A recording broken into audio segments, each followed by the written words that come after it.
하나님 아버지 감사를 드립니다. 주님께서 함께 하여서 또 우리를 이렇게 예배 가운데 불러주심을 감사를 드립니다. 우리 마음 가운데에 늘 주님을 찬양하며 살아갈 수 있도록 은혜 내려 주시옵소서. 코로나가 다시 확산될 조짐을 보이고 있는데 정말 어려운 상황 가운데서도 우리가 늘 주님 붙들며 살아갈 수 있게 되어지기를 소원합니다. 하나님 우리의 마음을 붙잡아 주시옵시고 우리가 정말 신령과 진정으로 예배 드릴 수 있도록 하나님께서 은혜 내려 주시옵소서. 이 예배를 하나님께서 받아 주실 줄 믿사오며 살아계신 예수 그리스도 이름으로 간절히 기도드립니다. 아멘. 사도신경 우리의 신앙을 고백하겠습니다.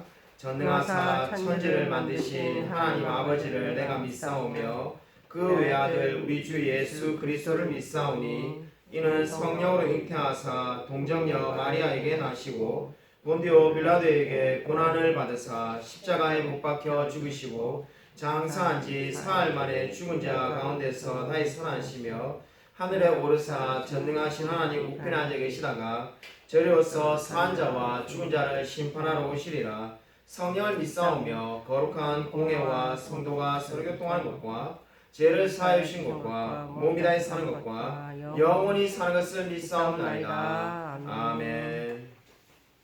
우리 교동문 시편 59편 함께 하겠습니다. 시편 59편입니다.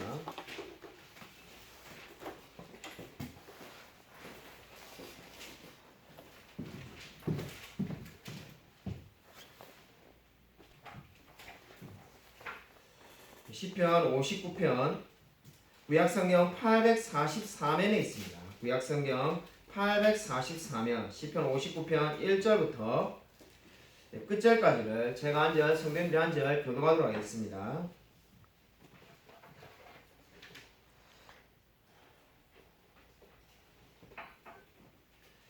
나의 하나님이여 나의 원수에게서 나를 건지시고 일어나 치려는 자에게서 나를 높이 드소서.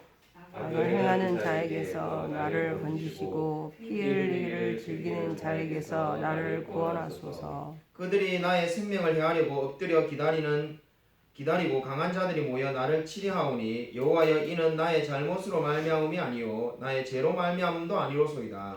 내가 허물이 없으나 그들이 달려와서 스스로 준비하오니 주여 나를 도우시기 위하여 깨어 살펴주소서. 주님은 만군의 하나님 여호와 이스라엘의 하나님이시오니 일어나 모든 나라를 벌하소서. 악을 행하는 모든 자들에게 은혜를 베풀지 마소서. 그들이 점으로 돌아와서 개처럼 울며 성으로 두루 다니고 그들의 입으로는 악을 토하며 그들의 입술에는 칼이 있어 이르기를 누가 들으리오 하나이다. 여호와여 주께서 그들을 비웃으시며 모든 나라들을 조롱하시리이다. 하나님은 나의 요새이시니 그의 힘으로 말미암아 내가 주를 바라리이다. 나의 하나님이 그의 인자하심으로 나를 영접하시며 하나님이 나의 원수가 보응받는 것을 내가 보게 하시리이다. 그들을 죽이지 마옵소서. 나의 백성이 잊을까 하나이다. 우리 방패 되신 주여 주의 능력으로 그들을 흩으시고 낮추소서. 그들의 입술의 말은 곧 그들의 입의 죄라. 그들이 말하는 저주와 거짓말로 말미암아 그들이 그 교만한 중에서 사로잡히게 하소서. 진노하심으로 소멸하시되 없어지기까지 소멸하사 하나님이 야곱 중에서 다스리심을 땅끝까지 알게 하소서. 그들에게 점으로 돌아와서 개처럼 울며 성으로 두루 다니게 하소서. 그들은 먹을 것을 찾아 유리하다가 배부름을 얻지 못하면 밤을 새우려니와 나는 주의 힘을 노래하며 아침에 주의 인자하심을 높이 부르오리니 주는 나의 요새시며 나의 환난 날의 피난처 심이로다. 함께 읽으시겠습니다. 나의 힘이시여 내가 주께 찬송하오리니 하나님은 나의 요새이시며 나를 긍휼히 여기시는 하나님이십니다.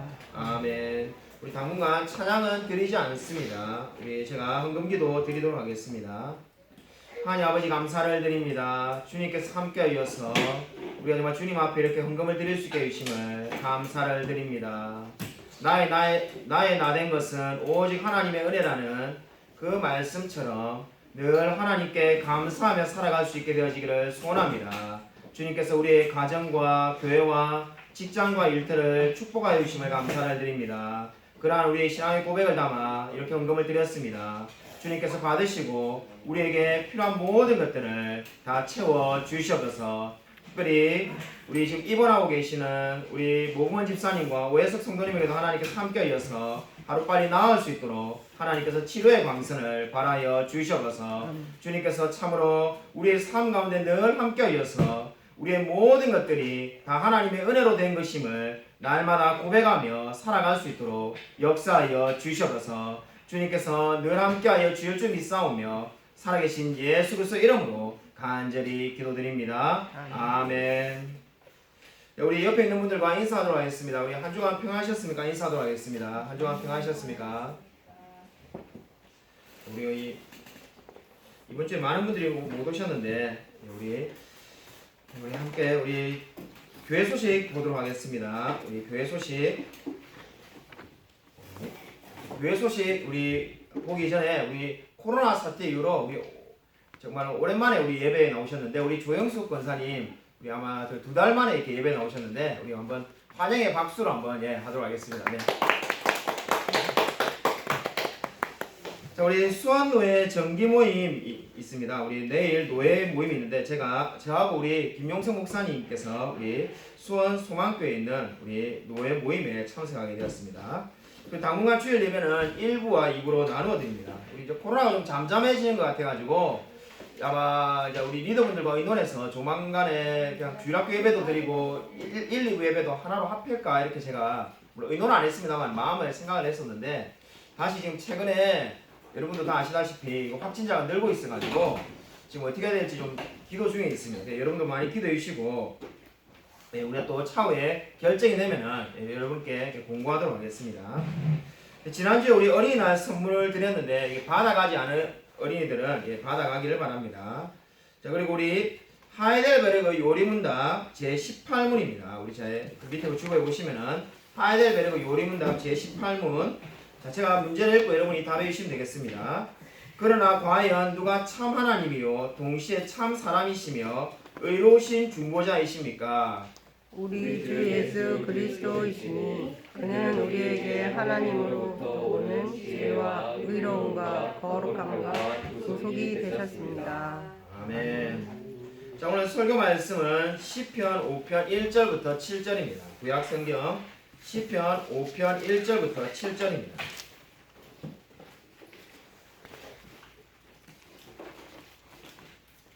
구약성경 806쪽에 있습니다. 매일 성경을 큐티 하시는 분들은 다 아시겠지만 최근에 제가 언제까지 그렇게 할지는 모르겠습니다만은 책으로 빌립보서나 에베소서를 이렇게 한 권씩 몇 년 동안 설교를 했었는데 지금 그렇게 하지 않고 있고 매일 성경을 우리가 새벽 기도마다 큐티를 하고 있는데 그 큐티에 나오는 말씀 중에 하나를 택하여서 지금 말씀을 전하고 있습니다. 이번 주 큐티 말씀이 시편이었는데 시편 중에 시편 5편이 있었는데 오늘 그 중에 하나를 택해서 지금 말씀을 전하고자 합니다. 구약성경 806쪽입니다. 구약성경 806쪽 시편 5편 1절부터 7절까지를 제가 한 절, 성도님들이 한 절 그렇게 교독하도록 하겠습니다. 구약성경 시편 5편 1절부터 7절입니다. 여호와여 나의 말에 귀를 기울이사 나의 심정을 헤아려 주소서. 나의 왕 나의 하나님이여 내가 부르짖는 소리를 들으소서. 내가 주께 기도하나이다. 여호와여 아침에 주께서 나의 소리를 들으시리니 아침에 내가 주께 기도하고 바라리이다. 주는 죄악을 기뻐하는 신이 아니시니 악이 주와 함께 머물지 못하며 오만한 자들이 주의 목전에 서지 못하리이다. 주는 모든 행악자를 미워하시며 거짓말하는 자들을 멸망시키리이다. 여호와께서는 피 흘리기를 즐기는 자와 소리한 자를 싫어하시나이다. 함께 읽으시겠습니다. 오직 나는 주의 풍성한 사랑을 힘입어 주의 집에 들어가 주를 경외함으로 성전을 향하여 예배하리이다. 아멘. 오늘 설교 제목은 아침에 드리는 기도입니다. 시편을 읽다 보면은 내가 하고 싶은 말을 성경이 말씀하고 있는 경우를 종종 발견하게 됩니다. 바로 오늘 시편 5편의 1절의 말씀이 그와 같은 경우라고 말할 수가 있겠습니다. 지금 시편 5편은 여호와여 나의 말에 귀를 기울이사라고 말씀하고 있습니다. 일반적으로 우리가 기도를 하면 어떤 생각이 듭니까? 하나님의 음성을 듣는 것이다라는 우리가 답변을 하게 될 겁니다. 근데 시편 5편은 이 일반적인 기도에 대한 우리의 생각과는 다르게 여호와여 나의 말에 귀를 기울이사 이렇게 기도가 시작되고 있습니다. 이렇게 말하는 이유가 어디 있습니까? 1절에 보시면은 나의 심정을 헤아려 주소서 이렇게 고백을 하고 있습니다. 나의 심정을 헤아려 주소서. 여기에 애절한 저자의 마음이 잘 나타나 있습니다. 어떤 주석가는 말하기를 시편 5편의 이 1절이 성경에 기록된 기도 가운데 가장 아름다운 기도라고 말을 하기도 하였습니다. 하나님께서 나의 심정을 헤아려 달라. 여러분도 그렇게 기도한 적이 있을 겁니다. 주님 나의 심정을 헤아려 주십시오. 이렇게 말하는 것이 어떠한 의미일까요? 위대한 설교자 찰스 스펄전 목사님은 나의 심정을 헤아려 주소서라는 말을 이렇게 해석하였습니다. 내가 올바른 것을 구하였다면 이것을 내게 허락하여 주시옵소서. 내가 당연히 구해야 할 것을 빠뜨렸다면 내 기도에 부족한 것을 채워 주시옵소서. 여러분 이 의미를 잘 이해하시기 바랍니다. 나의 심정을 헤아려 달라는 말은 내가 이미 올바른 것을 구했다면 주님께서 응답해 달라는 겁니다. 근데 내가 만약에 마땅히 구해야 될 기도 질문은 내가 만약에 깜빡 빠뜨렸다면 하나님께서 채워 달라는 겁니다. 그러한 기도가 지금 바로 어떻습니까? 나의 심정을 헤아려 달라는 겁니다. 이 위대한 설교자 찰스 스펄전 목사님의 일화입니다. 유명한 이야기인데 우리 위대한 설교자 찰스 스펄전 목사님은 이게 다운그레이드 논쟁이라고 우리나라 말로 한다면은 하강 논쟁 또는 내리막길 논쟁이라는 이 논쟁을 치르게 되었습니다. 이것으로 인해서 결국 그의 인생이 사실상 이게 끝이 나게 되었다라고 본인이 많이 이야기했는데 수많은 신문사와 수많은 사람들이 이 기독교가 하강하고 있다는 스펄전 말에 교만하다라고 비판하였습니다. 무슨 내용이었냐면은 성경에 오류가 있다는 신학이 이제 계속 창궐하게 되자 이런 식으로 계속 주장하면은 기독교는 망할 거라고 스펄전 목사님이 말하였습니다. 그 말에 수많은 신문사와 목회자와 교인들이 다 스펄전 목사님이 오만하다라고 말을 하였습니다. 심지어 그의 제자들도 스펄전 목사님이 잘못되었다고 말했습니다.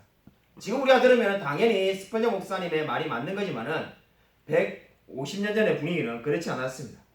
결국에는 스펄전 목사님이 낙심해가지고 이제 아무것도 하기 싫은 상태가 돼가지고 침대에 그냥 들어 누워 있었다고 합니다.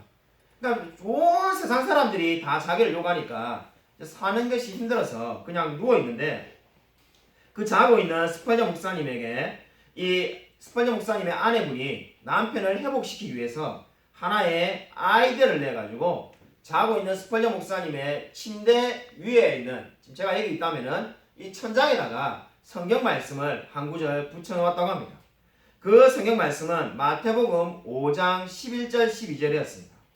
나로 말미암아 너희를 욕하고 박해하고 거짓으로 너희를 거슬려 모든 악한 말을 할 때에는 너희에게 복이 있나니 기뻐하고 즐거워하라. 하늘에서 너희의 상이 큼이라. 너희 전에 있던 선지자들도 이같이 박해하였느니라.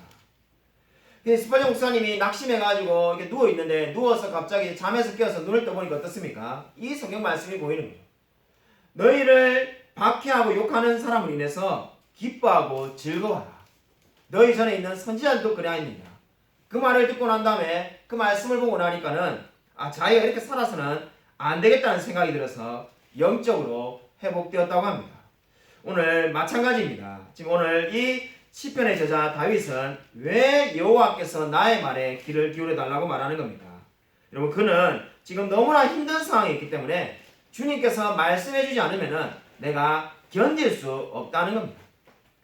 스펄전이 정말 하나님의 말씀을 바라볼 때 회복된 것처럼 지금 이 시편의 저자는 나의 고백을 주님께서 들으시고 나를 회복시켜 달라고 간절히 지금 요청하고 있습니다. 여러분 여호와께서 이 시편의 저자 다윗의 말에 귀를 기울이셔야 할 이유가 어디에 있습니까? 그 이유가 2절에 잘 나타나 있습니다. 그 이유가 무엇입니까? 그 이유는 바로 여호와가 나의 왕, 나의 하나님이시기 때문입니다. 그래서 다윗은 지금 어떻게 말합니까? 나의 왕, 나의 하나님께 자신의 기도를 들어달라고 간구하고 있습니다. 다윗이 뭔가 잘했기 때문에 내 기도를 들어달라는 것이 아니라 하나님이 나의 주인이시기 때문에 나의 기도에 응답해 달라고 다윗은 말씀하고 있습니다. 여러분 2절의 마지막 부분을 주목해 보십시오. 내가 주께 기도하고 바라리이다 이렇게 되어 있습니다. 여러분 내가 주께 기도하고 라는 말씀에다가 여러분이 밑줄을 그어두시든지 주목해 보시기 바랍니다. 내가 주께 기도하고 이렇게 되어 있는데 우리가 가지고 있는 개역 성경과 영어 성경의 NIV 성경은 내가 주께 기도하고 그러니까 내가 지금 주께 기도합니다 이렇게 해서 현재형으로 지금 말을 하고 있습니다. 지금 기도하고 있는 모습을 묘사하고 있는 거죠. 내가 주께 기도하고 지금 기도하고 있는 것처럼 지금 말씀하고 있습니다. 네, 영어 성경에 킹제임스 버전이라는 것이 있는데 킹제임스 버전은 내가 주께 기도하리이다 이렇게 번역을 하고 있습니다. 그러니까 미래형으로 말을 하고 있는 거죠. 지금 다윗이 기도하고 있습니다. 기도하고 있으니까 내가 주께 기도하고 이게 맞는 것처럼 우리가 생각할 수가 있습니다. 저는 킹제임스 버전처럼 내가 주께 기도하리이다라고 된 것이 더 올바른 표현이라고 생각합니다. 그 이유는 뭡니까? 지금 물론 다윗이 기도하고 있습니다. 근데 내가 주께 기도하리이다는 것은 무엇을 의미하는 겁니까? 지금 내가 하나님께 기도하고 있지만은 내가 앞으로도 계속해서 하나님께 기도하겠습니다라는 의미가 되겠습니다. 그러니까 지금 기도하고 있는데 이 기도가 끝이 아니라 내 생명이 살아있는 한 저는 하나님께 기도하는 사람으로 살겠습니다라는 고백이 지금 2절의 고백이 되겠습니다. 여러분 이 말씀을 잘 기억하시기 바랍니다. 여러분 다윗은 지금 어려운 순간 가운데 이 한순간만 기도하겠다는 것이 아닙니다. 그는 자신의 목숨이 붙어있는 한 생명이 있는 한 끊임없이 이제 끝까지 하나님께 기도하겠다라고 다짐하고 있습니다. 여러분 그래서 언뜻 보면은 2절은 기도처럼 보이지만은 엄밀하게 말해서 2절은 결단을 지금 말하고 있습니다. 자신의 간절한 결심을 지금 하나님께 나타내고 있습니다. 나는 기도하는 사람으로 한평생 살겠습니다라는 것이 2절의 고백인 것입니다. 동일한 고백이 저와 여러분에게 있기를 주님의 이름으로 간절히 축원드립니다. 여러분 청교도에 유명한 저자인 토마스 브룩스라는 분이 있습니다. 그분이 기도에 대해서 이런 말을 하였습니다. 기도에 기도를 거듭하면서 결과가 어떻게 되는지 살펴보지 않는 자는 바보이거나 아니면은 매우 악한 사람이다. 이런 말을 하였습니다. 그러니까 기도에 기도를 계속 하는데 우리가 기도 제목이 있을 때 기도를 가지고 계속 하는데 그 기도가 어떻게 됐는지를 살펴보지 않는 사람은 바보 아니면은 악한 사람이라는 겁니다. 여러분 그러니까 그 말은 무엇을 의미합니까? 내가 한 기도가 어떻게 하나님께서 응답해 주신지를 살펴보라는 겁니다. 여러분 근데 어떤 사람이 기도의 결과를 알 수가 있겠습니까? 그리고 기도의 결과를 알 수 있으려면 어떻게 해야 됩니까? 계속 기도를 해야만 합니다. 내가 신년 초에 기도한 기도 제목이 여러분 무엇인지 아십니까? 그러니까 여러분에게 적용해 보십시오. 저와 여러분이 신년 초에 결단한 기도 제목, 그 기도 제목이 있지 않겠습니까? 근데 그 기도 제목을 이미 많이 잊어버렸다면은, 그죠? 그 기도 제목의 결과를 알 수가 없는 겁니다. 기도 제목의 결과를 알 수 있는 사람은 누구입니까? 지금도 기도하는 사람이 그 기도 제목의 결과를 알 수가 있는 겁니다. 그러므로 토마스 브룩스가 한 말은 무엇입니까? 끊임없이 기도하라는 겁니다. 기도하는 사람만이 그 기도의 응답의 결과를 알 수가 있다는 겁니다. 여러분 끊임없이 주님께 기도하는 저와 여러분이 되시기를 주님의 이름으로 간절히 축원드립니다. 여러분 오늘 설교 말씀의 제목이 되는 여러분 3절을 다 함께 읽도록 하겠습니다. 우리 3절 말씀 같이 읽겠습니다. 네, 시작. 여호와여 아침에 주께서 나의 소리를 들으시니 아침에 내가 주께 기도하고 바라리이다. 아멘. 오늘 우리 설교 제목이 아침에 드리는 기도인데 오늘 3절은 이 개역 성경은 여호와여 아침에 주께서 나의 소리를 들으시리라고 그저 설명하는 부분처럼 기도를 지금 적고 있습니다. 여러분 이 지금 말은 간청하는 기도입니다. 기도를 설명식으로 하는 사람이 누가 있겠습니까? 기도하는데 마치 하나님께 보고하는 것처럼 설명하는 사람 아무도 없습니다. 간청하듯이 3절을 표현한다면 이렇게 표현을 해야 되겠습니다. 여호와여 아침에 나의 음성을 들으소서. 여호와여 아침에 나의 음성을 들으소서. 지금 아침에 다윗이 기도하는데 어떻게 표현하는 겁니까? 주님 아침에 나의 기도를 들어주세요. 이렇게 지금 간절하게 기도를 드리고 있는 겁니다. 여러분 왜 다윗은 지금 아침에 기도를 하는 것일까요? 그냥 아무 때나 시간 날 때 기도하는 것과 아침에 기도하는 것이 어떠한 차이가 있습니까? 제가 스펄전 목사님을 존경해서 스펄전 목사님 이야기를 많이 하게 되는데 이 스펄전 목사님이 아침 기도에 대해서 한 말이 있습니다. 그분의 책에 아침 기도에 대해서 이런 말을 하였는데 아침에 한 1시간의 기도는 저녁에 한 2시간의 기도와 같다. 그런 말이 있습니다. 아침에 한 1시간의 기도는 2시간의 저녁 기도와 똑같다는 말이 있습니다. 이 말을 꼭 기억하시기 바랍니다. 아침에 하는 1시간의 기도가 저녁에 하는 2시간의 기도와 똑같은 겁니다. 우리가 조금만 생각해 보면은 이 스펄전 목사님 말이 옳다는 것을 깨닫게 됩니다. 제 경험을 비춰볼 때 이 말이 정말 옳은 말이라는 생각은 어느 때 하게 되냐면은 아침에 우리가 기도를 하지 않으면 어떻게 됩니까? 이제 저녁에 기도할 수 있겠죠. 그러면 똑같다 이렇게 생각할 수 있겠지만은 아침에 1시간 기도하거나 저녁에 1시간 기도하거나 똑같다라고 우리가 생각하기가 쉽습니다. 근데 왜 아침에 기도하면은 저녁에 2시간에 기도하고 똑같을까요? 제가 경험해 보니까 아침에 기도를 하면 어떻습니까? 낮 시간이나 저녁에 또 답답한 마음이 들 때 또 기도하는 경우가 종종 생기게 됩니다. 그러니까 아침에 30분이나 1시간에 기도했는데 또 자신의 문제를 가지고 저녁이나 낮이나 또는 밤중에 자기 전에 기도를 할 수가 있는 거죠.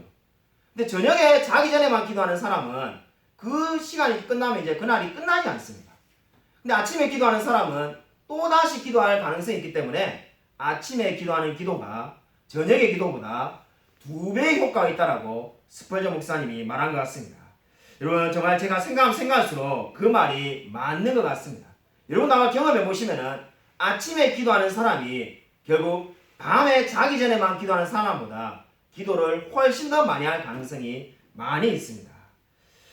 예전에 제가 이렇게 아침에 하는 1시간의 기도가 2시간의 저녁 기도와 같다라고 제가 어느 교회에서 설교한 적이 있습니다. 예전에 그렇게 이 스펄전 목사님 말을 인용해서 설교를 한 적이 있는데 그러자 설교 후에 한 성도님께서 농담반 진담반으로 제게 이렇게 말씀해 주었습니다. 그렇죠 목사님, 이 사과도 아침에는 금사과고 낮에는 그냥 사과고 저녁에는 똥사과지요. 뭐 이렇게 이제 말을 하시는 분이 있었습니다. 물론 그분이 웃자고 한 말인데 여러분 그 너무 의미를 뭐 부여할 필요는 없습니다. 근데 저녁의 기도도 이 사과의 비유하고 다르게 저녁의 기도도 가치가 있는 겁니다.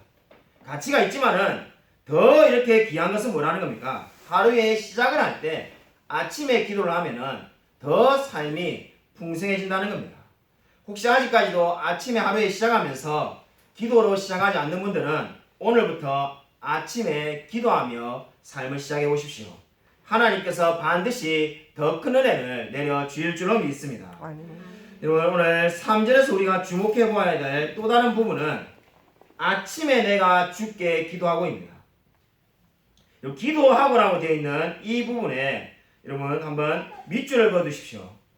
기도하고라는 이 말씀은 원문으로 말씀을 직역을 하면은 가지런히 펼쳐 놓다는 겁니다. 그러니까 아침에 내가 주께 기도한다는 말은 가지런히 펼쳐 놓는다는 거예요. 이 표현은 제사를 지낼 때 제물을 하나씩 쌓아둘 때 사용되는 표현이었다고 합니다. 그러니까 주님께 우리가 제단을 쌓을 때 하나씩 물건을 쌓을 때 이렇게 쌓아둘 때 바로 이 단어가 쓰였습니다.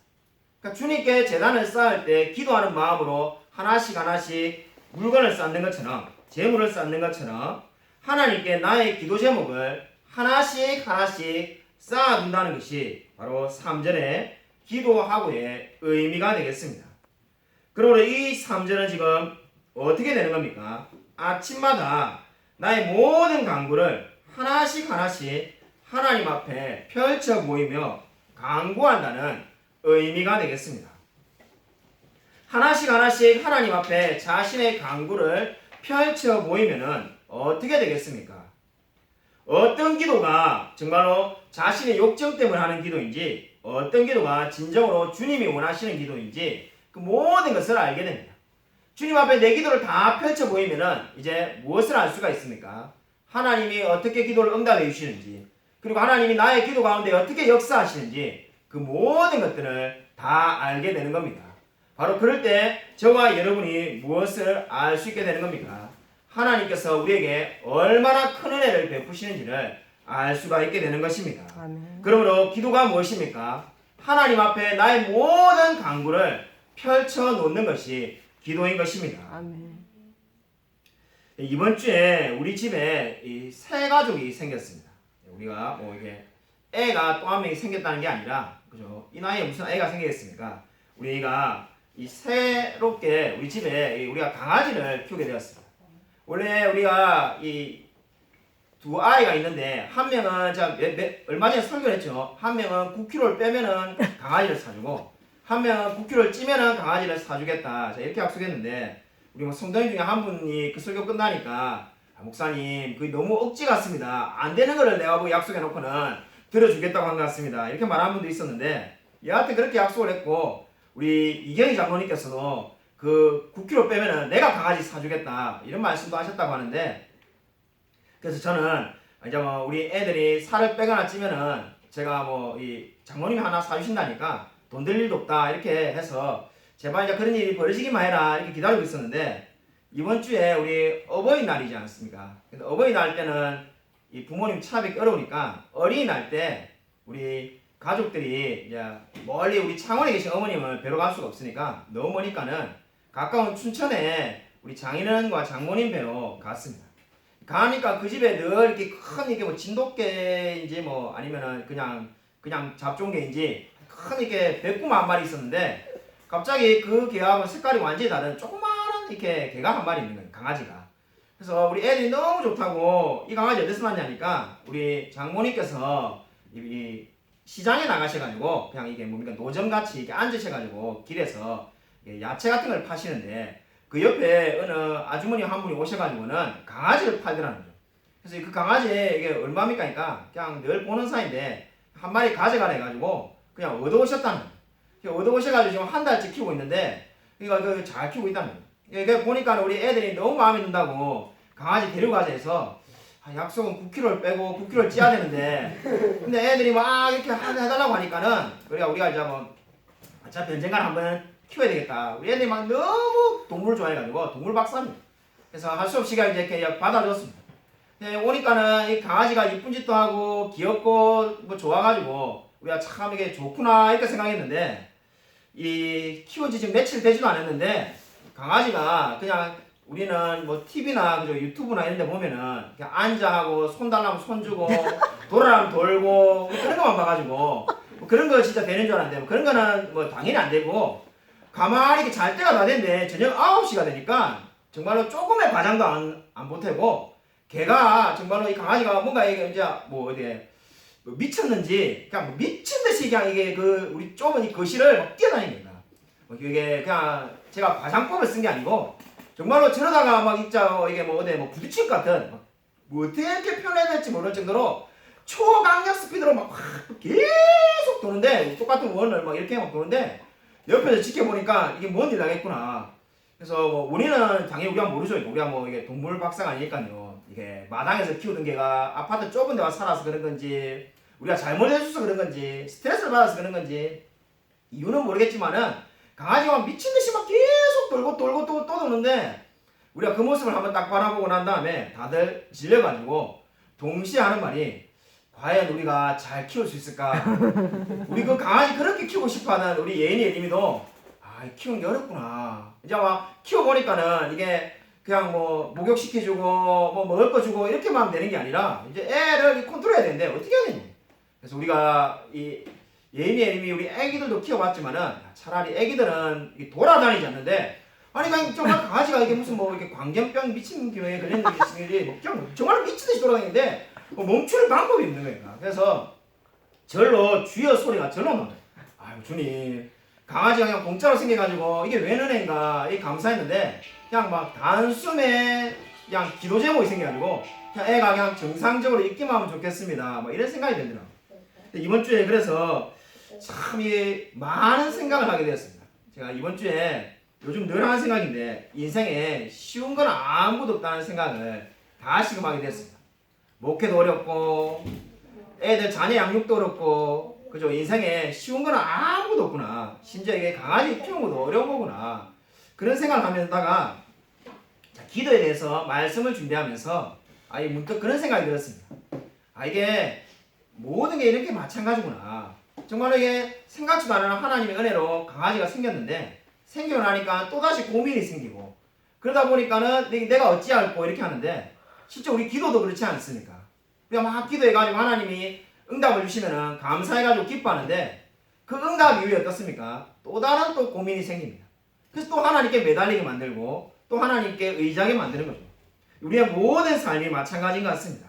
우리가 좀 더 뭔가 안전해진다 싶으면은 다시 하나님을 의지할 수밖에 없게 만드시고 우리가 좀 더 괜찮다 싶을 때 주님을 바라보게 만드는 것 같습니다. 아멘. 여러분 모든 것이 사실 우리가 주님을 의지하라고 하나님께서 허락하신 줄로 믿으시기 바랍니다. 아멘. 여러분 오늘 4절부터 보시면은 갑자기 시편의 분위기가 바뀝니다.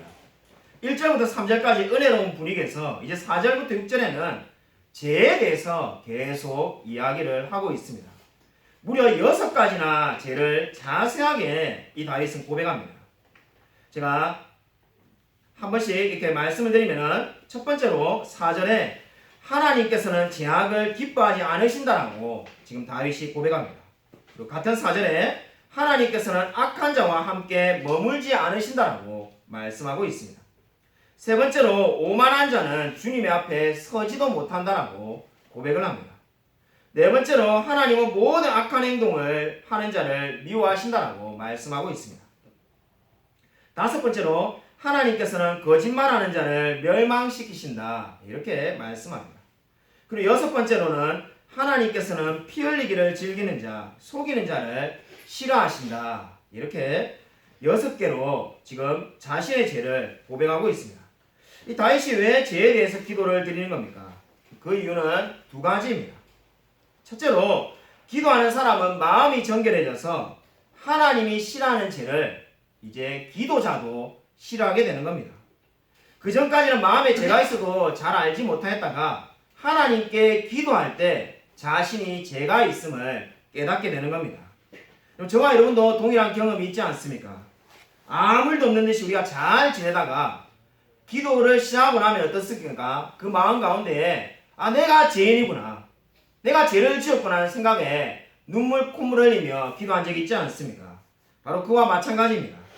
다윗은 기도를 통해서 점점 정결해지며 자신의 죄를 싫어하게 되어서 지금 이렇게 죄에 대해서 많은 고백을 하고 있습니다.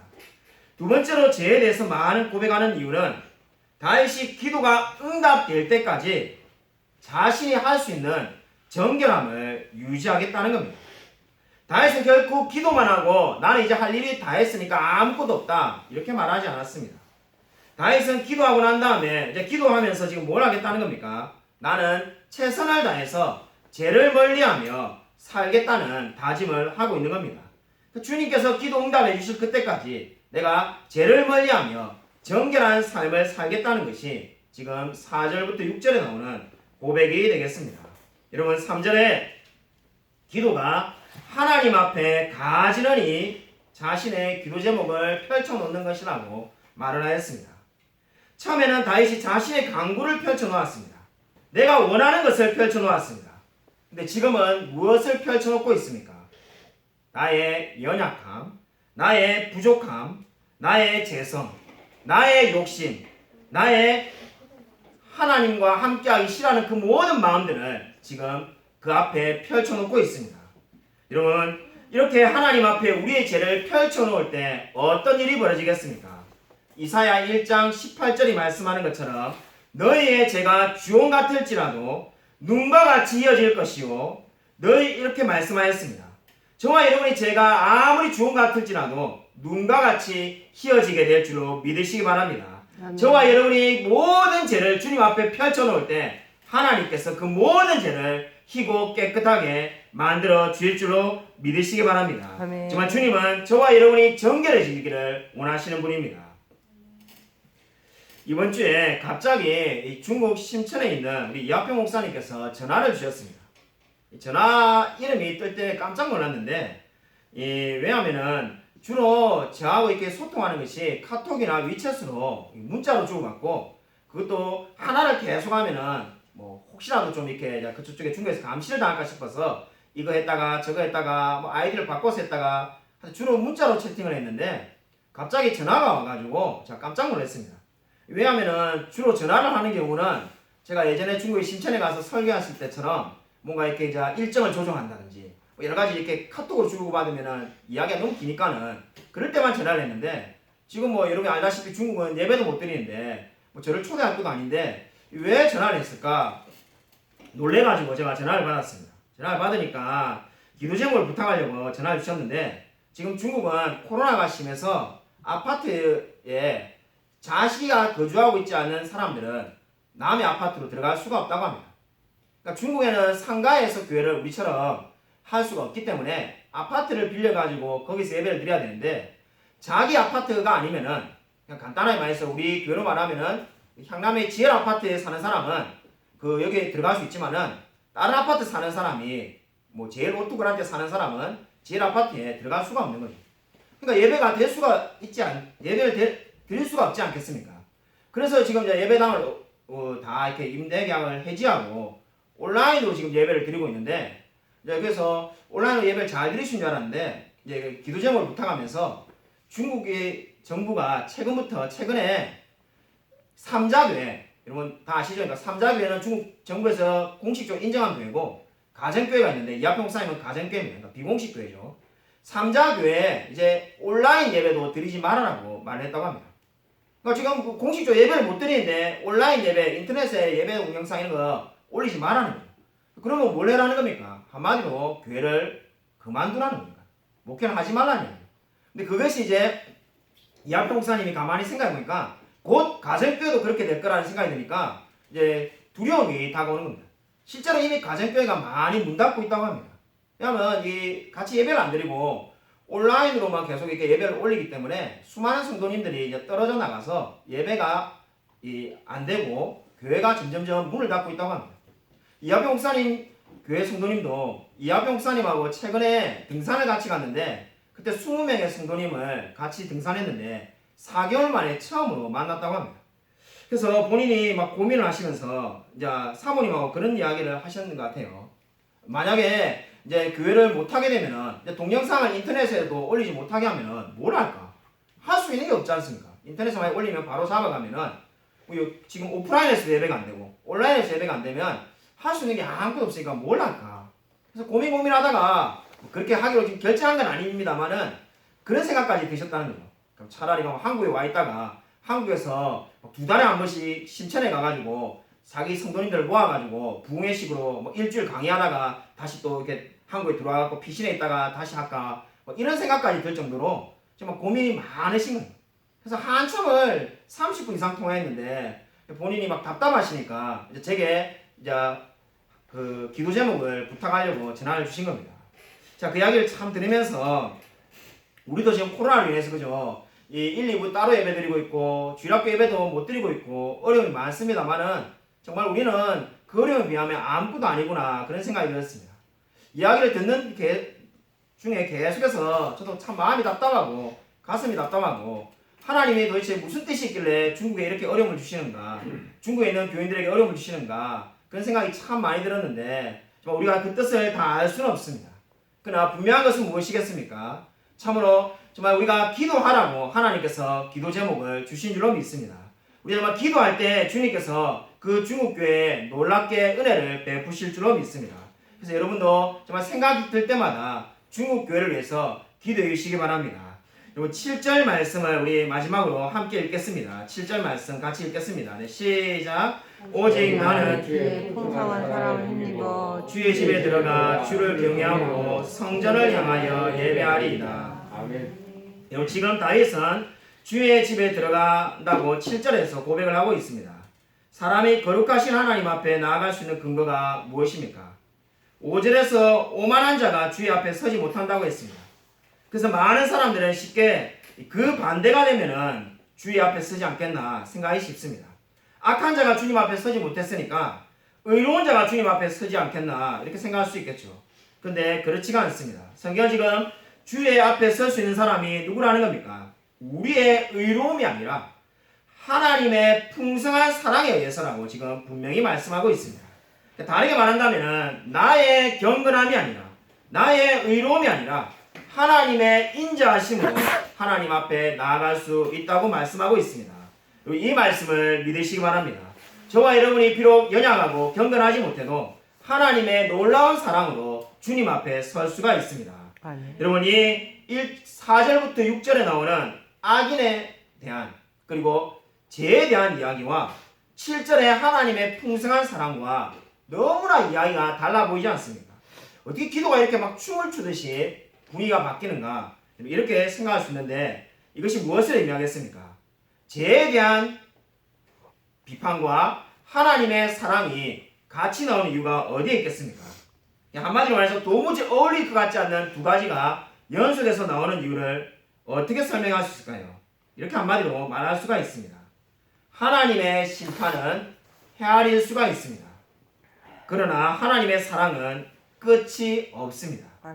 하나님의 진노는 무게를 다할 수가 있습니다. 그러나 하나님의 인자하심은 측량할 수가 없습니다. 이 말을 여러분 기억하시기 바랍니다.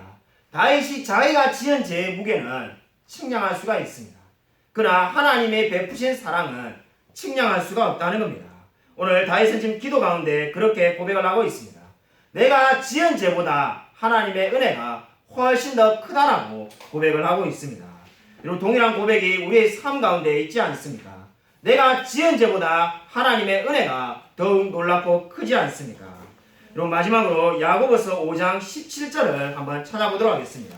야고보서 5장 17절 말씀입니다. 신약성경 375면에 있습니다.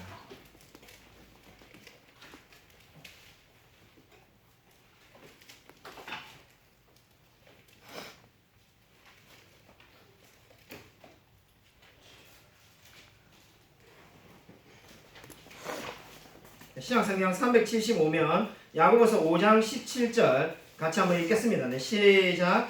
엘리야는 우리와 성정이 같은 사람인데 그가 비가 오지 않기를 간절히 기도한즉 3년 6개월 동안 땅에 비가 오지 아니하고. 이건 우리가 너무나 잘 아는 유명한 말씀입니다. 엘리야가 정말 비가 오지 않을 때 그러니까 비가 오지 않도록 3년 6개월 동안 기도하고 또 기도하니까 비가 왔다라고 성경이 말씀합니다.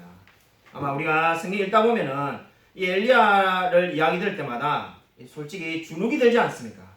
어떻게 기도하면은 비가 안 오기도 하고 오기도 하는가 이런 생각이 아마 한 번쯤은 들었을 것 같습니다. 이 그 유명한 말씀인데 여러분 기도한즉이라는 말에다가 여러분이 밑줄을 그으십시오. 간절히 기도한즉 그냥 기도했다는 거구나 우리가 이렇게 생각하기 쉬운데 이 기도한즉이라는 말을 영어 성경 킹 제임스 버전을 보면은 거기에 간주가 있습니다. 간주라는 거는 우리나라 성경에도 보면은 가끔 성경에 1번, 2번 이렇게 그 단어에다가 숫자를 적어놓고는 그 의미가 밑에 그죠? 성경책 맨 밑에다가 이 의미입니다. 이렇게 적어놓는 게 있죠. 그와 마찬가지로 킹 제임스 버전에 기도한즉이라는 이 단어 밑에 또 다르게 번역할 수 있는 걸로 간주를 적어놓았습니다. 그 간주의 번역이 어떻게 되어 있냐면은 기도에 기도를 더하다 이렇게 되어 있습니다. 저는 그 번역이 참으로 마음에 듭니다. 기도에 기도를 더하다. 그러니까 엘리야가 기도했는데 어떻게 해서 그렇게 비가 안 오기도 하고 오기도 했는가? 기도에 기도를 더했다는 거죠. 뭐 엘리야가 특별한 대단한 능력이 있어서 그렇게 된 게 아니라 뭐 엘리야가 방언으로 기도해서 그런 게 아니라 성경에 그런 말 하나도 없습니다. 기도에 기도를 더했기 때문에 그렇게 하나님이 응답을 해주셨다는 겁니다. 그러니까 기도에 대한 비결은 알고 보면은 하나밖에 없습니다. 기도에 기도를 더하는 거죠. 우리가 응답을 어떻게 해서 기도를 받는가 참으로 우리가 많은 분들이 궁금해하십니다. 저도 궁금합니다. 응답받는 기도의 비결은 한 가지밖에 없습니다. 기도에 기도를 더하는 겁니다. 어제도 기도했는데 오늘도 기도하고 내일도 기도하고 그렇게 기도할 때 어떤 일이 벌어졌다는 겁니까? 하나님께서 은혜를 베풀어 주셔서 비를 안 오게도 하고 오게도 하셨다는 겁니다. 한마디로 말해서 그들의 모든 필요를 채워 주셨다는 겁니다. 여러분, 우리 가운데 기도할 기도 제목이 너무나 많지 않습니까? 이번 주에도 우리 교회 성도님 중에 2분이나 병원에 입원했습니다. 코로나 사태 이후로 그죠? 자, 지난주에도 설교 때 말씀을 드렸는데 실직과 휴직이 계속 이어지는 우리 교회에 저 이번 주에 정말로 그런 생각하면서 기도했습니다. 주님, 이번 주에 정말 실직 휴직 이런 거 없겠지요. 그러니까 정말로 기도대로 실직 휴직이 없었는데 또 병원에 입원하는 분이 계셨습니다. 끊임없이 기도해라는 거죠. 기도 제목을 하나님께서 계속 주십니다. 여러분, 이 상황에서 우리가 할 수 있는 게 뭐가 있겠습니까? 여러분이 정말로 코로나로 인해서 어려움을 겪고 있는 이 상황 가운데 할 수 있는 것이 뭐가 있겠습니까? 한 가지밖에 없습니다. 기도에 기도를 더하는 겁니다. 엘리야가 기도한 즉, 간절히 기도한 즉 3년 6개월 동안 비가 오지 아니하고 다시 기도하니 하늘이 비를 주었다는 이 말씀을 믿으시기 바랍니다. 아멘. 여러분, 저와 여러분에게 하나님이 원하시는 것은 한 가지밖에 없습니다. 기도에 기도를 더하라는 겁니다. 여러분, 뭔가 특별한 은사가 있으라는 것이 아니라 어제도 기도하고 오늘도 기도하고 내일도 기도하겠다. 다윗의 고백으로 바꾸면 어떻게 되겠습니까? 2절에 나온 것처럼 내가 주께 기도하리이다. 내 생명이 붙어있는 한 저는 기도자로 살겠습니다. 그렇게 살아라는 겁니다. 여러분, 오늘 말씀은 다윗이나 엘리야나 똑같았음을 말하려고 하고 있습니다. 다윗이 내가 죽는 그날까지 기도하겠습니다는 그 말대로 엘리야는 3년 6개월 동안 기도에 기도를 다하였습니다. 여러분, 저와 여러분이 할 수 있는 것이 무엇입니까? 끈질기게 주님께 기도하는 것입니다. 여러분의 기도 제목이 무엇입니까? 그 기도 제목이 응답되기를 원하십니까? 주님께 기도에 기도를 더하십시오. 아멘. 나의 기도를 주님 앞에 펼쳐 보이시기를 바랍니다. 아무쪼록 늘 하나님의 풍성한 사랑을 힘입어 주님 앞에 나아가며 기도함으로써 하나님으로부터 많은 영적인 축복을 받는 우리 모든 성도님이 되시기를 주님의 이름으로 간절히 축원드립니다. 아멘. 이 시간에 이렇게 우리 함께 한번 마음속으로 한번 기도하도록 하겠습니다. 오늘 말씀을 생각하면서 우리가 정말 주님이 주님 앞에 나의 기도를 펼쳐 보이며 내가 정말 주께 기도하리라는 이 고백처럼 내가 내 생명이 다하는 날까지 영원히 기도하며 살겠습니다. 지금 내가 기도자가 되게 하여 주시옵소서. 정말 이렇게 우리가 한번 주님 앞에 간절히 기도하겠습니다.